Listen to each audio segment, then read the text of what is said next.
Hi guys, welcome to my channel and thank you for tuning into this video today. Today we are talking about visas. This is very important when you're traveling, obviously, and it's important to get all the facts straight before you go, but also a lot of things can change. Now this is can be a really intimidating subject, so I hope I can kind of talk about my experiences as somebody who's currently on abroad traveling for a year, and hopefully this can be useful to other people who are trying to navigate visas if you're currently traveling or if you're planning on going traveling. But today I'm specifically going to be talking about New Zealand, but if you want one about Indonesia or Australia, please do let me know, because I also have some experience with those as well. But I'm going to talk a little bit today about my experience with visas and New Zealand.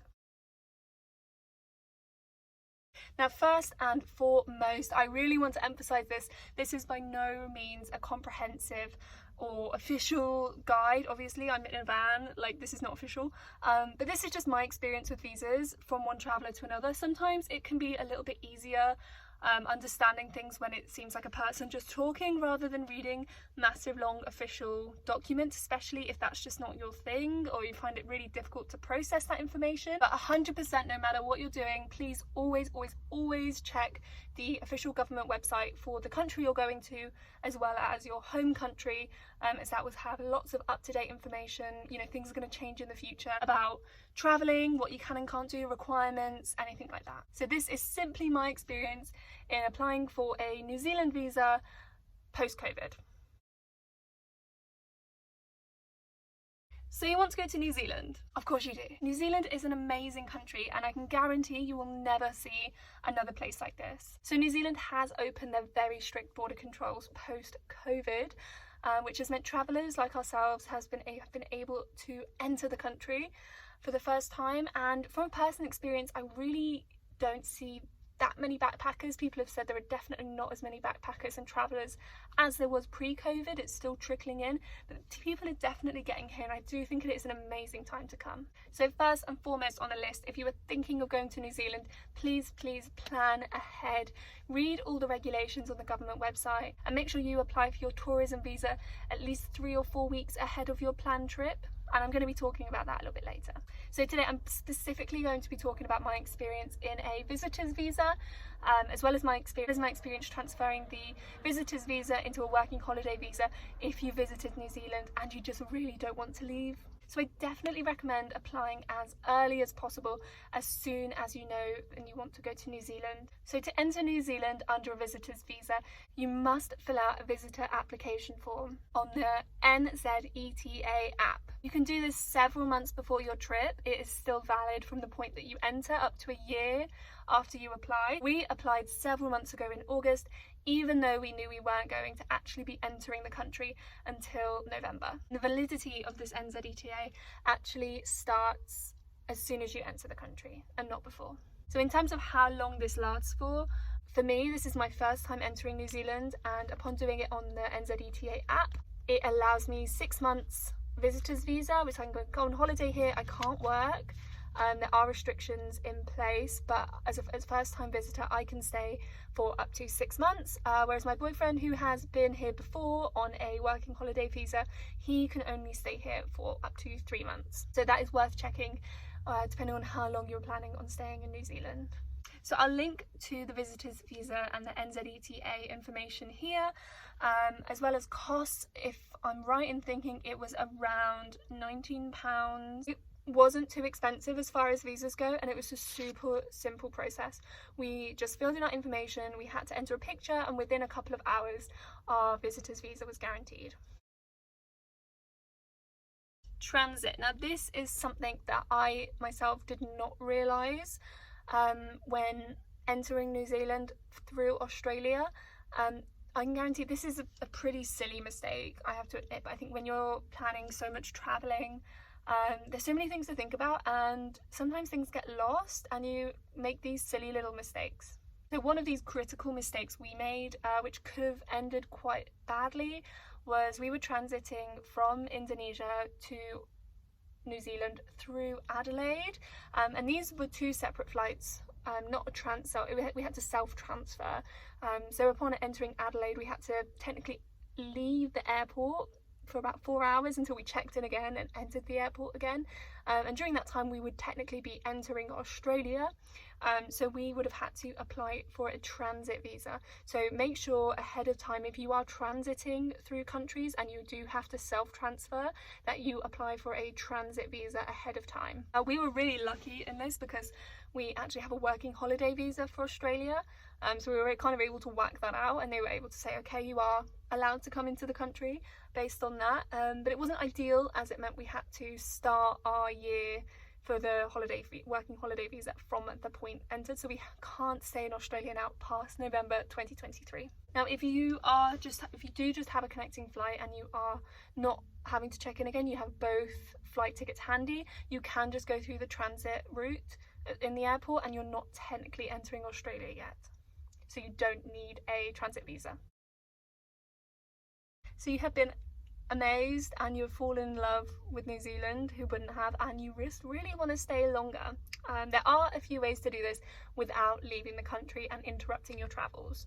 So if you are under 30 and in some cases under 35 years old, and you are from a specified list of countries as stated on the New Zealand's government website, you may be able to transfer your NZETA visitors visa into a working holiday visa whilst remaining inside the country. To do this, you must apply for the working holiday visa as anybody else would through the government portal on their immigration website, and stated that you are applying for a working holiday visa, specifically not a working visa, because that is very different. You want a working holiday visa. During this form, they will ask you what country you're currently residing in, and you select the option that says I am currently in New Zealand. There are already processes in place to do this. The processes to transfer your visa are already in place on the original form to apply to the visa, so it makes it really simple to apply. So once you've filled in the normal working holiday visa and you've done all the documents and you've sent off all your evidence as stated, it's a very straightforward form. You submit the visa, you pay for it, which the number stated is around here because I don't want to get it wrong. It is quite pricey to transfer, to pay for a visa, for a working holiday visa at all, is quite pricey.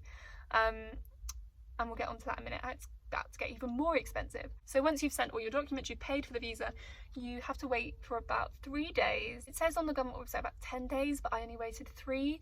And then they will come back to you for the next step, which is most likely a medical check. So one of the requirements for a New Zealand working holiday visa is that you must have completed a health check. And now normally if you're applying in your home country or in a different country outside of New Zealand, there are several registered doctors that can do this for you. It is private, so you do have to pay quite a costly fee, but this will depend on the country you're coming from. If you're already in New Zealand and you're looking to get a working holiday visa from there, there are so many different doctors and GPs and surgeries that offer this service. Again, it's quite a costly price. Again, it is quite expensive, and the price varies, but I'll put kind of an estimated number here, and this is on top of the cost you've already paid to process your working holiday visa. So as well as a general health check, they're going to want to see some blood tests, which is different from the Australian visa, and they also want to take a chest x-ray, which is the costly part of it, and this has to be done by immigration registered doctors only. But as I said, they're all around New Zealand. When I was researching this, I was in Richmond, in the South Island, and there were about 6 just in Richmond and Nelson doctors' surgeries that were registered to do this. So unless you're in a really rural area, I think you'll only be a couple of hours at most anywhere from one of these doctors' surgeries. And these places generally, you know, they're working places, so you may have to wait quite a long time, maybe up to 2 weeks to actually receive your health examination, and then you may have to wait an extra 10 days on top of that from them to process it, complete it, and receive your confirmation of the visa. But if this all goes well and you've completed your visa, you've completed the application forms, you've done your health check, you paid for everything, and now it's just waiting. Unless there's any real red flag, which what they'll tell you about, you expect your visa back within about 2 weeks. So it's really, really important for this that you plan ahead. As I said, if you are entering New Zealand as a visitor for the first time, you get most cases you get 6 months to stay here. If this is your second time visiting and you would like to transfer your visa into a working holiday visa, this may take up you only get to stay about 3 months on average. So I would recommend, if you're thinking about this, starting the process at least a month ahead of your current visa's expiry date, as it won't carry over. So you may have to leave the country if your next visa isn't confirmed yet. So I hope that makes sense. I'm gonna try and link below as many links as possible that were helpful to me. Please ask any questions if you have any. This has been a really interesting process. For myself, we're in New Zealand on a visitor's visa, and we decided perhaps I want to stay a bit longer, so I looked into the process of getting a working holiday visa, which I applied for, but upon realising how much the health check was, and two, how long it would take, I actually decided that might not be the best option for us. So I kind of want anybody else to avoid this if possible, so have all the information up front of the costs and the process times before going ahead and making that decision, because we just didn't know, despite all of the research we did. It is such a massive topic, and there's so much information out there, and so much conflicting information as well. You just really don't know what is going on sometimes. But yeah, if you have any questions at all, please put them in the comments below. Hopefully this made sense to people, and hopefully it was interesting as well. I'm hoping that other people can kind of learn from our mistakes, especially with the transit visa in Australia that we really didn't know about. But anyway, if you have enjoyed this video, please consider like and subscribing. I'm going to be posting a lot more soon. My phone died. I am going to be posting a lot more soon, so please follow along if you would like more travel content, or follow me on my Instagram or TikTok if you would like to see kind of more short mode pictures, videos, all that good stuff. As I said, thank you so much for watching, and if you are thinking of traveling, do it. You'll have an amazing time. And if you are coming to New Zealand, and if you have any more recommendations for any other videos or travel tips, please put them in the comments below, and I will see you next time.